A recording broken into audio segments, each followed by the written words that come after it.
Bonsoir ou bonjour, bien-aimés dans les Seigneurs. Cela dépend de l'heure à laquelle vous allez pouvoir suivre votre émission Parole divine qui vous parle des Écritures saintes, qui vous parle de notre Seigneur Jésus-Christ. En tout cas, je vous salue et je vous aime bien au nom puissant de notre Seigneur Jésus-Christ.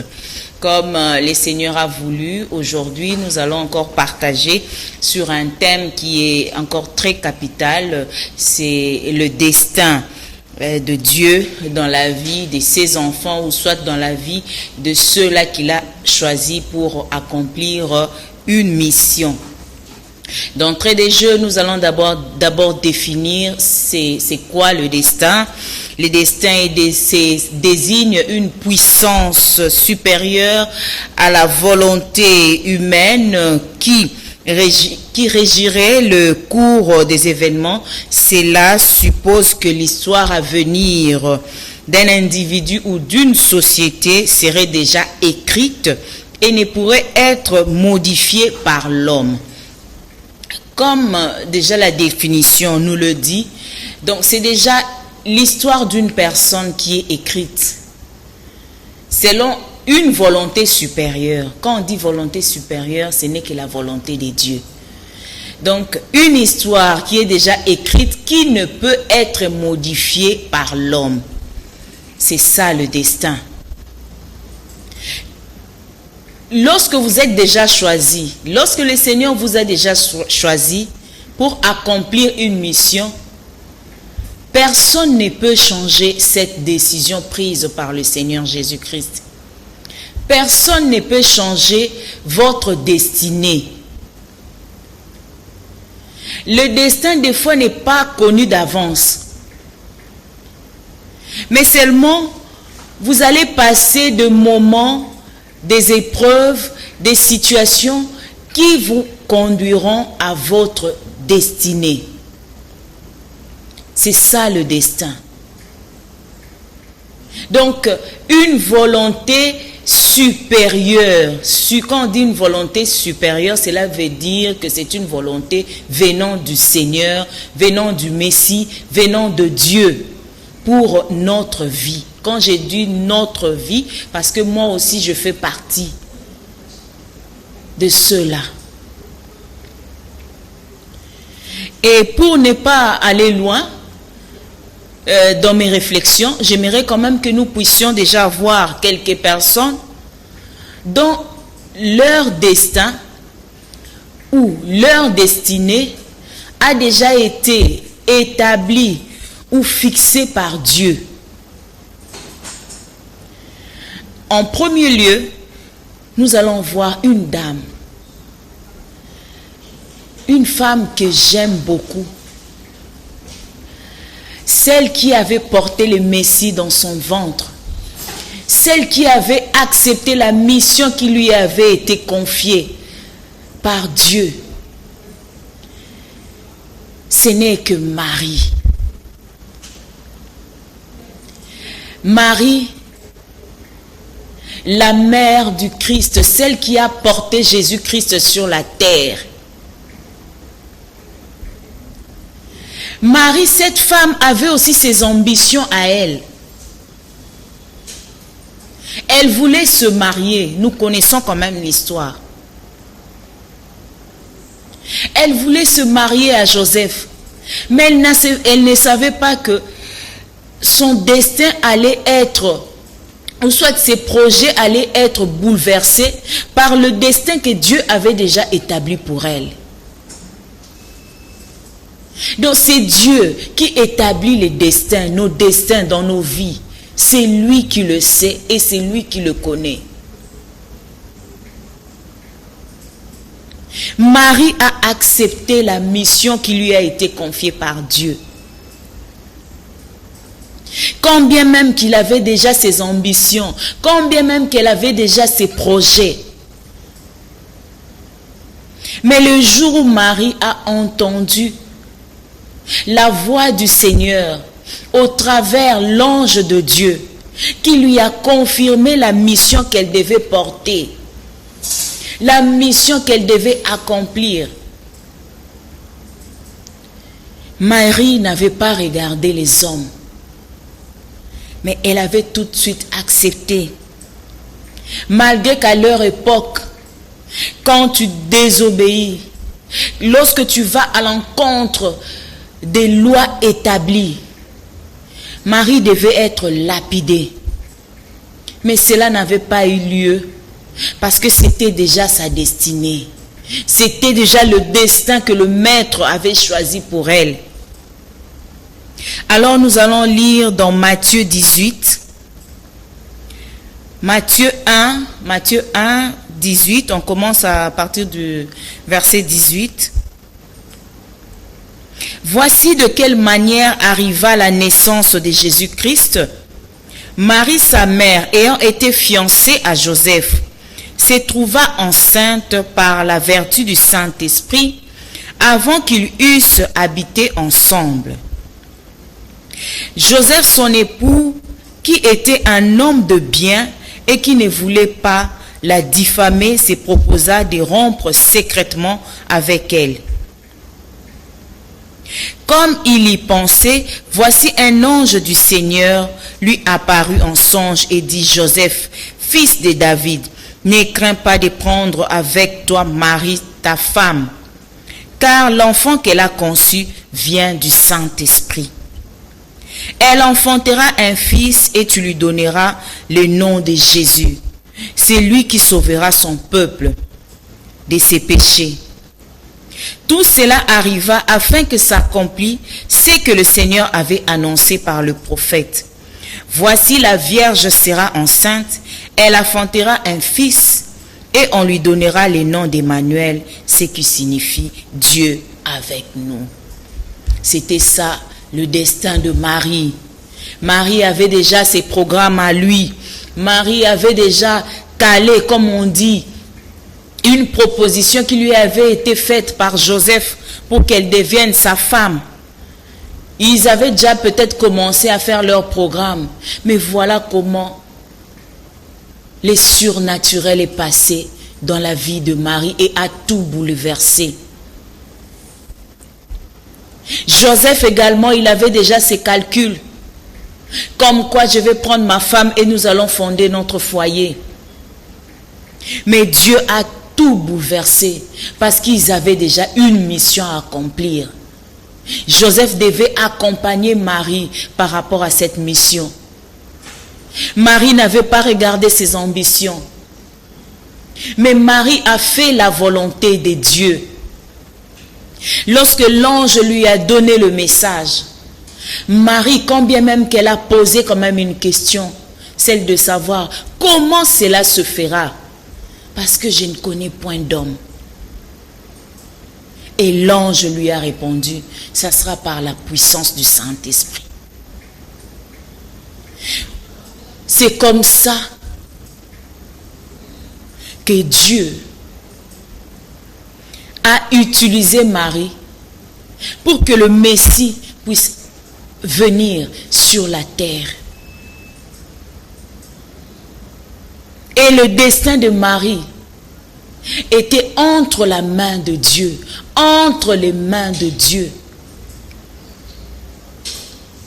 Des fois, mes frères et sœurs, nous ne nous conduisons pas nous-mêmes.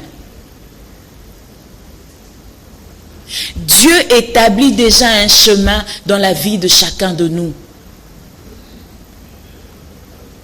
Nous devons nous asseoir et nous poser la question de savoir, Seigneur, que veux-tu de moi? Que veux-tu que je fasse? Et Dieu va te parler. Dieu te le dira. Pour les enfants, pour ceux qu'il a choisis, pour une mission, je sais que c'est dur. Mais avec la grâce de Dieu, nous arriverons toujours à triompher. Marie a triomphé. Malgré que c'était pénible. Malgré qu'on pouvait la lapider. Mais elle avait triomphé. Parce que Jésus-Christ, qui est notre Maître, qui est notre Dieu, est vivant jusqu'aujourd'hui. C'était par le canal d'une femme qu'il est venu sur la terre, parce que Marie avait accepté. Elle avait accepté qu'on puisse la calomnier comme c'était la volonté de Dieu. Elle ne pouvait pas s'en passer.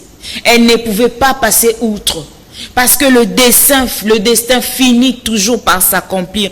Nous l'avons lu, mes frères et sœurs. Cela ne peut pas être modifié par une personne. Non. Si Dieu a déjà calé quelque chose pour vous, même si vous allez fuir, même si vous allez où, partout où vous irez, ce destin-là finira toujours par vous rattraper. Oui, ça finira toujours par s'accomplir. Quel que soit le prix que vous allez payer, mais vous finirez toujours par accomplir la mission que l'Éternel vous a confiée. Nous allons encore lire dans Luc 26. Dans Luc 1, Luc chapitre 1, versets 26 à 31, là où on nous dit, 26 à 31, on nous dit, au 6e mois, l'ange Gabriel fut envoyé par Dieu dans une ville de Galilée, appelée Nazareth, auprès d'une vierge fiancée à un homme de la maison de David nommé Joseph. Le nom de la vierge était Marie. L'ange entra chez elle et dit, « Je te salue, toi à qui une grâce a été faite, le Seigneur est avec toi. » Troublée par cette parole, Marie s'est demandé ce que pouvait signifier une telle salutation. L'ange lui dit, « Ne crains point Marie, car tu as trouvé grâce devant Dieu. Et voici, tu deviendras enceinte, et tu enfanteras un fils, et tu lui donneras le nom de Jésus. Il sera grand et sera appelé Fils du Très-Haut. Le Seigneur Dieu lui donnera le trône de David son père. Il régnera sur la maison de Jacob éternellement, et son règne n'aura point de fin. » Marie dit à l'ange, « Comment cela se fera-t-il, puisque je ne connais point d'homme ?» Là, on peut continuer un peu. L'ange lui répondit, « Le Saint-Esprit viendra sur toi, et la puissance très haute te couvrira de son ombre. C'est pourquoi le saint enfant qui naîtra de toi sera appelé Fils de Dieu. »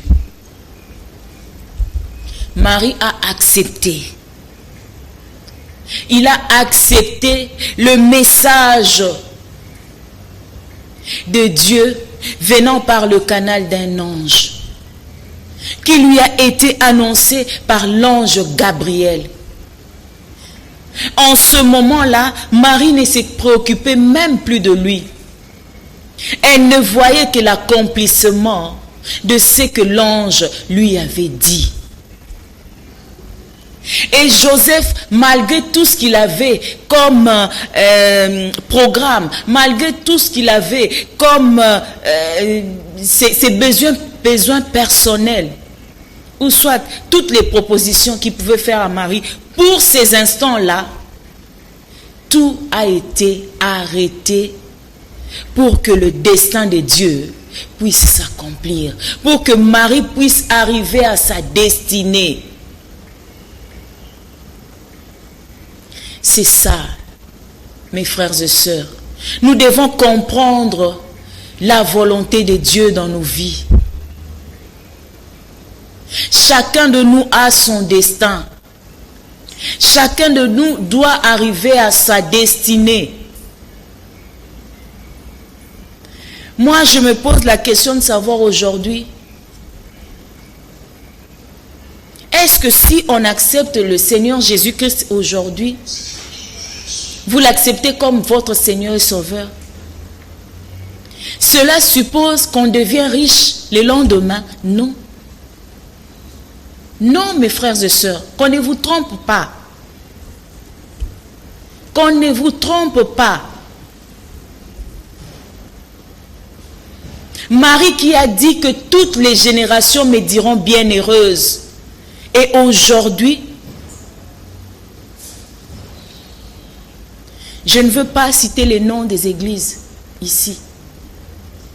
Effectivement, elle a trouvé une grande place et ça sera de génération en génération jusqu'à la fin du monde. Des générations et des générations, on parlera de Marie. Oui, mes frères et sœurs, elle a trouvé une grâce aux yeux de Dieu. Personne ne peut changer ça. Personne ne peut changer. Oui. Elle est bien heureuse. Elle est bien heureuse, mes frères et sœurs. Parce qu'elle avait accepté la mission qui lui a été confiée par Dieu. Quand bien même que c'était pénible, mais elle a accepté. Dieu a sa manière de faire les choses. Qu'on ne te trompe pas. Que parce que tu as accepté, Jésus a dit, celui qui veut me suivre doit porter sa croix. Ce n'est pas en l'acceptant tout de suite que tu deviendras riche, non. Fais d'abord sa volonté. Tu dois d'abord connaître c'est quoi sa volonté.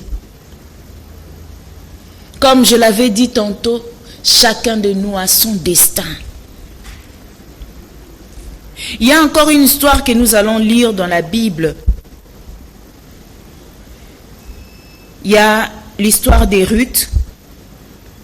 Nous allons dans l'Ancien Testament maintenant. Dans Ruth 1, Ruth chapitre 1, versets 16 à 20. Ruth 1, 16 à 20. Ruth répondit, « Ne me presse pas de te laisser, de retourner loin de toi. Où tu iras, j'irai. Où tu demeureras, je demeurerai. Ton peuple sera mon peuple et ton Dieu sera mon Dieu. Où tu mourras, je mourrai et j'y serai enterré. Que l'Éternel me traite dans toute sa rigueur si autre chose que la mort vient à me séparer de toi. » Naomi, la voyant décidée à aller avec elle, cessa ses instances. Elles firent ensemble le voyage jusqu'à leur arrivée à Bethléem, et lorsqu'elles entrèrent dans Bethléem, toute la ville fut émue à cause d'elle, et les femmes disaient, « Est-ce là Naomi ?» Elle leur dit, « Ne m'appelez pas Naomi, appelez-moi Mara, car Tout-Puissant m'a rempli d'amertume. » Nous tous, nous connaissons cette histoire de Naomi et de Ruth. Ruth avait un autre, on peut dire qu'elle avait une autre religion à l'époque qu'elle suivait, parce qu'à l'époque il y avait tellement de dieux, tout ça. Elle avait son Dieu à elle. Mais lorsqu'elle s'est accrochée, elle a épousé un enfant de Naomi, Ruth a changé de vision. Malgré que l'enfant était déjà, le fils de Naomi qu'il avait épousé était déjà décédé. Alors, leur belle-mère voulait quand même se séparer de ses belles-filles.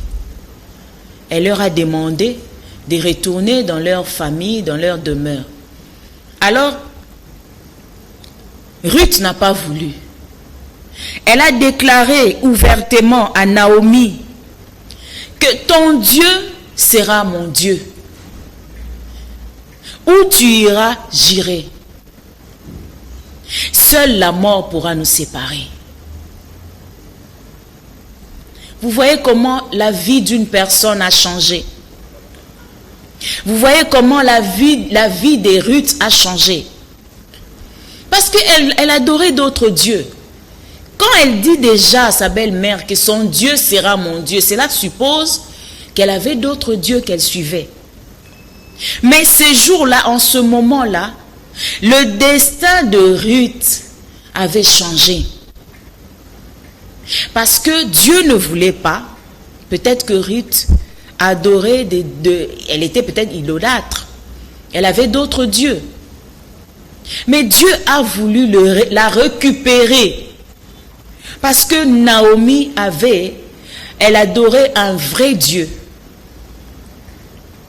Dieu a voulu récupérer Ruth. Et le destin de Ruth a changé. Ruth est allée à sa destinée par rapport à la volonté de Dieu. Elle qui croyait peut-être habiter avec son mari et continuer avec son Dieu qu'elle connaissait. Mais à partir de ce moment, le mari qui n'était plus en vie, elle était restée juste avec cette pauvre femme, la vieille. Mais la vieille qui croyait à un Dieu vivant, qui croyait à un Dieu suprême, qui croyait à un Dieu vrai, l'a intégré dans sa croyance. Et Dieu l'a permis parce que c'était ça, le destin de Ruth. Et cela l'a poussé jusqu'à sa destinée. Lorsque vous allez peut-être suivre toute l'histoire ou suivre tout le verset, vous allez voir que cette décision a conduit Ruth dans sa destinée. Et sa destinée, c'était quoi? Ruth a épousé Boaz, un homme riche. Et pendant ces parcours, il y a quand même eu des épines. Il y a eu des épines, mes frères et sœurs. Elles ont souffert. Malgré qu'elle avait pris cette décision courageuse, elles ont souffert avec sa belle-mère. Il fallait glaner, il fallait chercher quelque chose à manger. Mais elle n'avait pas baissé les bras. Parce qu'elle avait compris que le Dieu de sa belle-mère était le Dieu vivant. Était le Tout-Puissant, celui qui a créé le ciel et la terre. Alors elle n'avait pas regardé la souffrance autour d'elle, mais elle avait suivi ce que le Seigneur avait mis dans son cœur. Et le destin de Ruth l'a amenée à sa destinée. Ruth a obéi, Ruth a suivi sa belle-mère, quand bien même que l'autre femme était partie au pas, mais elle est restée là. Donc c'était le destin de Ruth pour qu'elle arrive quand même à rencontrer Boaz, afin que sa belle-mère puisse quand même terminer sa vie heureuse. Parce que Boaz était quelqu'un qui avait beaucoup de moyens.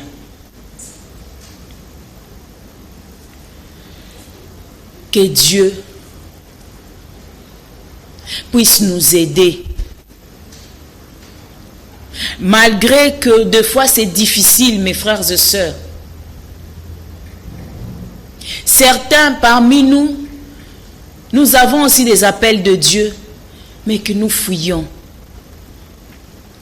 On ne fuit pas Dieu. On ne rejette pas la volonté de Dieu. Au moment où nous vivons sur la terre,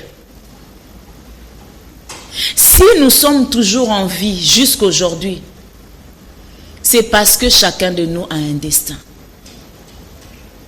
Et ce destin-là va t'emmener à ta destinée. Et ce destin-là, personne ne peut la changer. Personne ne peut changer votre destin. Ne soyons pas des Jonas. Parce que si tu veux changer ton destin, tu finiras comme Jonas. Jonas, le Seigneur lui demande d'aller à Ninive. Il refuse. Parce que lui voulait corriger Dieu. Mais comme cela était la volonté de Dieu, Jonas s'est retrouvé dans le ventre du poisson. Il pouvait aussi mourir. Mais c'est dans le ventre du poisson qu'il a compris. Et Jonas s'est repenti. Mais vous et moi, se retrouver dans le ventre du poisson, ce n'était pas facile. Hein? Certainement, c'était pénible pour Jonas. Il a toujours fini à faire ce qui lui a été demandé par le Seigneur.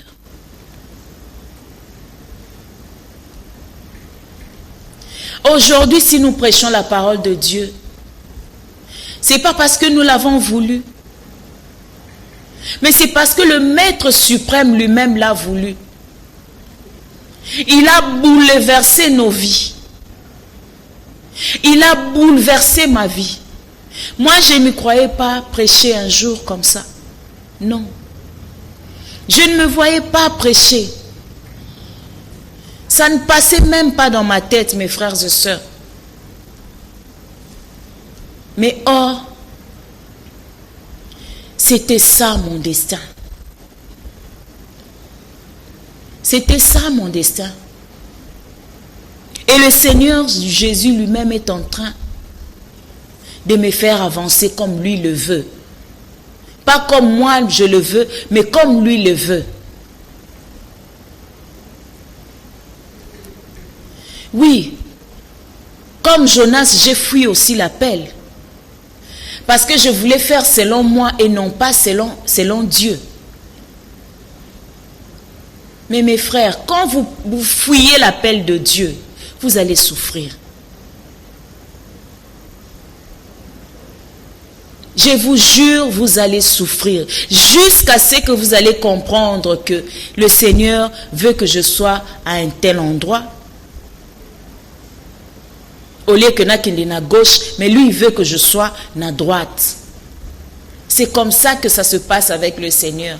On ne le fuit pas, parce que lui, il est partout. Il voit partout, en dessous de la mer, au ciel, partout. Il nous voit partout. Où est-ce que tu vas fuir? Où vas-tu te cacher pour que Dieu ne puisse pas te voir? Mes frères et sœurs,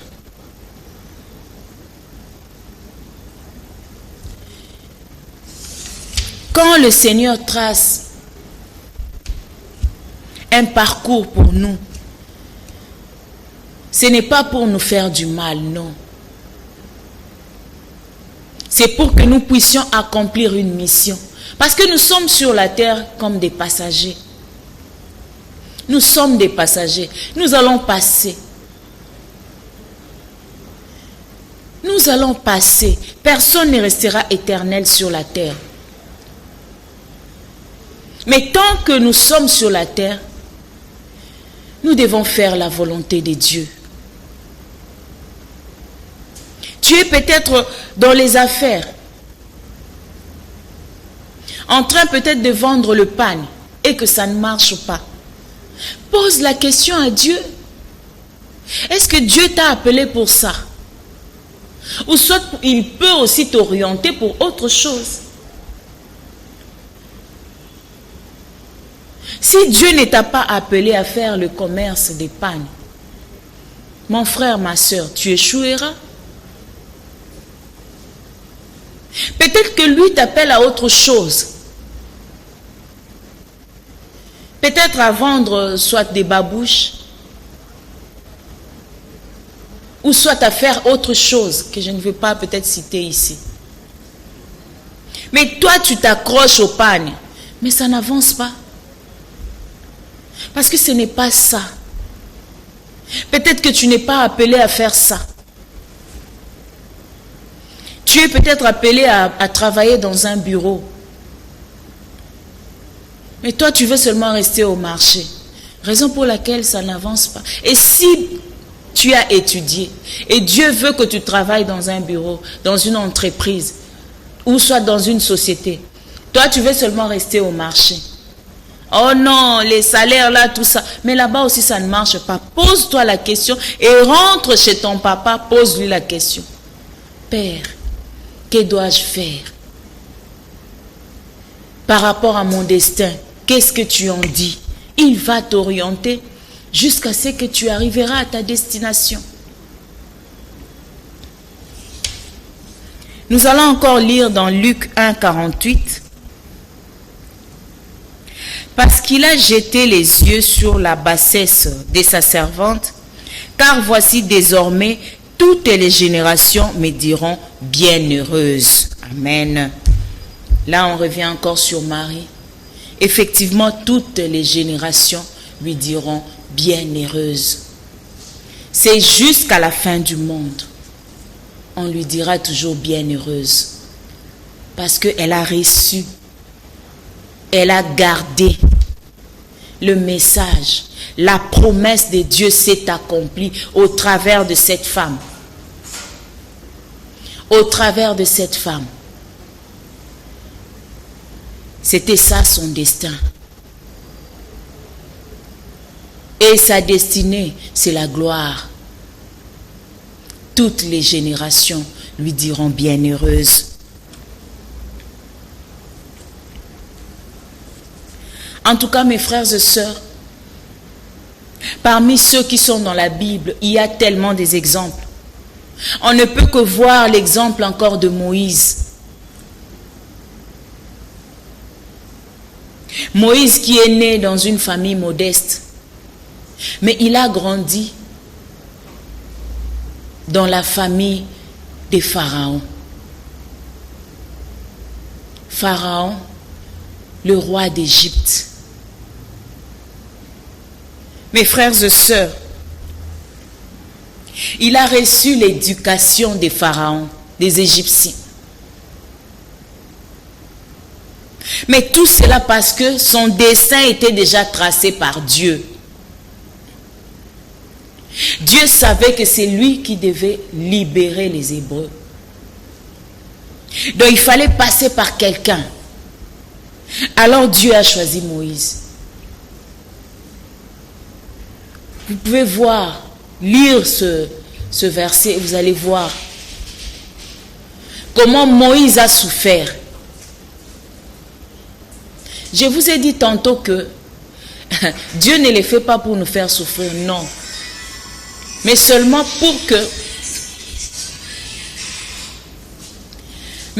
pour que nous puissions grandir dans la spiritualité. Il fallait quand même du temps, même de l'or. L'or, pour que ça soit pur, pour que ça brille, on passe l'or dans le feu. Malgré les épreuves. Mais Moïse est arrivé à sa destinée.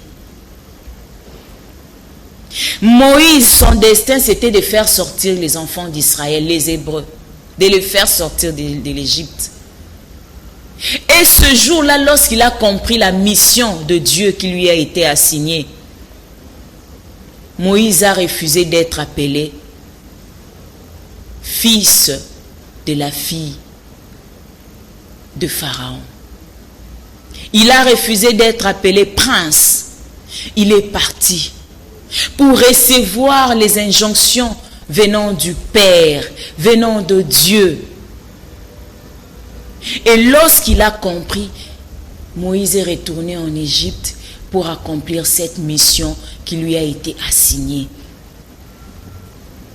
Mes frères et sœurs, ce n'est pas facile, mais Dieu donne toujours la force à ses enfants.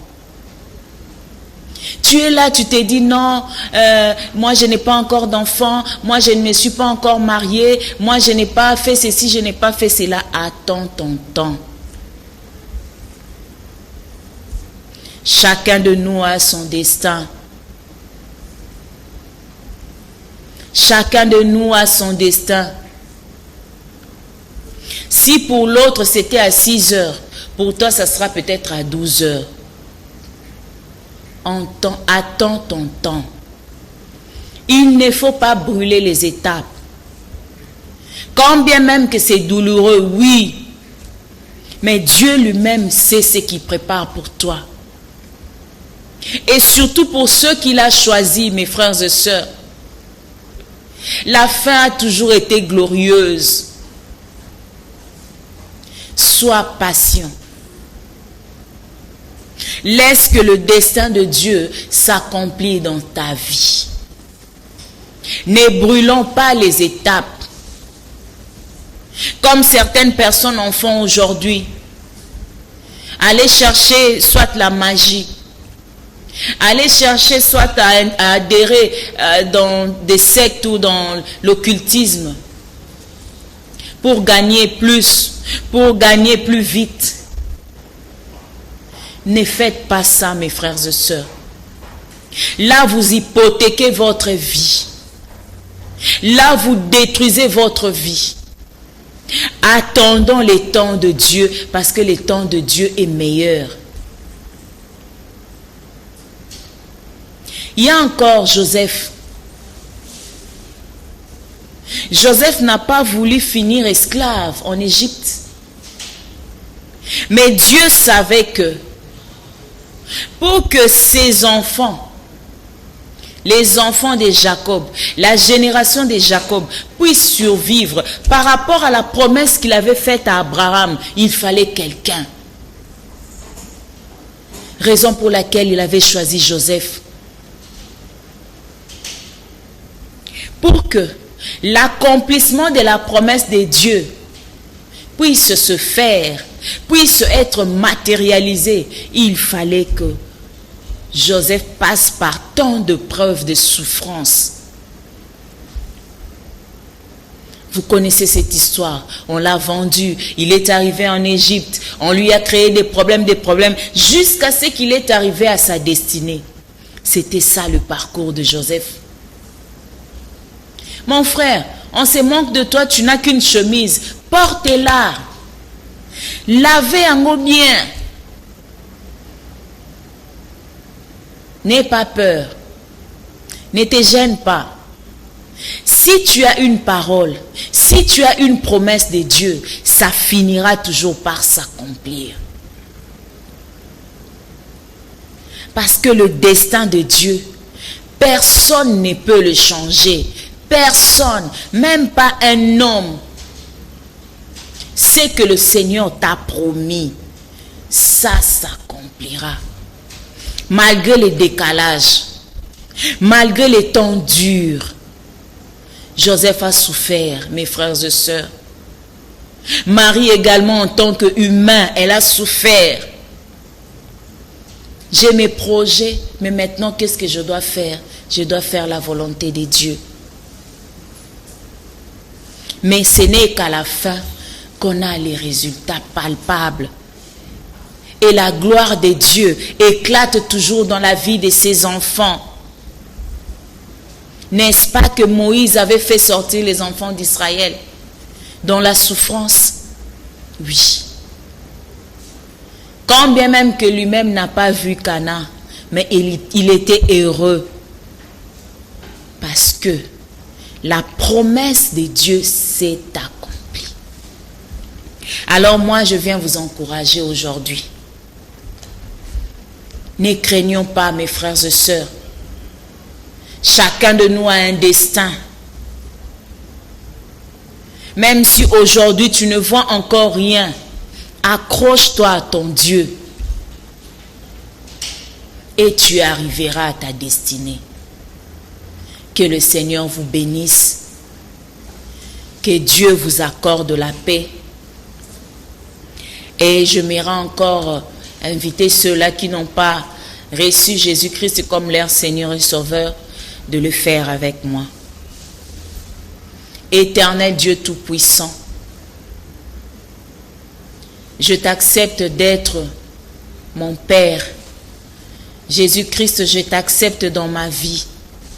Viens dans ma vie, conduis-moi, pardonne mes péchés. Je veux vivre selon ta volonté. Et je veux que tu sois mon maître et que tu puisses diriger ma vie. Au nom de Jésus-Christ. Amen. Bien-aimés dans le Seigneur, nous sommes arrivés à la fin de notre émission Parole divine. En tout cas, je vous remercie de partout où vous allez pouvoir suivre cette émission. Que le Seigneur vous bénisse. Amen. Au revoir.